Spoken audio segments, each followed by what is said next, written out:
Today's Doodle, illustrated by guest artist Noor Zaid, celebrates Sudanese-Libyan poet, playwright, and diplomat Muhammad al-Fayturi. Thread together by the language of revolution, al-Fayturi's work breathed new life into contemporary Arabic literature with a fusion of mystic philosophy, African culture, and a call for a future free from oppression. Muhammad Mufti Rajab al-Fayturi was born on this day in 1936 in Al-Janaina, a town on the western border of Sudan, to a Libyan father and Egyptian mother. At 3 years old, he moved to Egypt, where he spent the remainder of his childhood. He went on to study literature and the sciences at university and found work as an editor for Egyptian and Sudanese newspapers following graduation. In 1956, al-Fayturi published his first collection of poems entitled Songs of Africa, which explored the impacts of colonialism on the collective African identity and encouraged his readership to embrace their continent's cultural roots. He published numerous plays, books, and other poetry collections as he lived and worked as a writer and journalist across North Africa,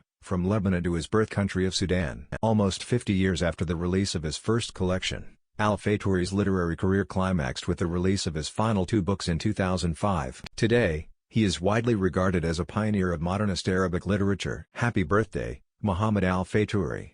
Guest artist Q&A with Noor Zaid. Today's doodle was illustrated by guest artist Noor Zaid. Below, she shares her thoughts behind the making of this doodle. Q. Why was this topic meaningful to you personally?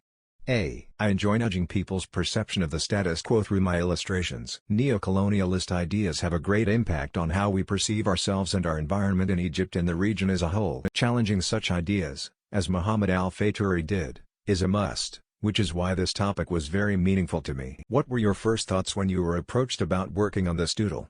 A. My thoughts were a mix of excitement and worry. Excitement because I was eager to create a doodle honoring al-Fayturi. It's a dream project, to be quite honest. Worry because I questioned whether or not I could do al-Fayturi's work justice through my illustration. His poetry tackles topics of racism and colonialism in the region, which are still relevant today. So it was very important for me that I do his work justice. Did you draw inspiration from anything in particular for this doodle?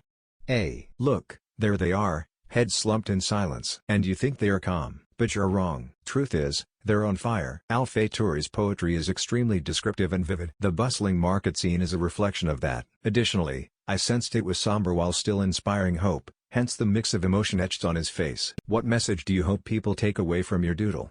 A. The topics al-Fayturi tackles in his body of work are still very relevant today. Which is why I hope this doodle motivates people to read more about him and his work. Early drafts of the doodle. Like, share and subscribe to Doodle Catalog.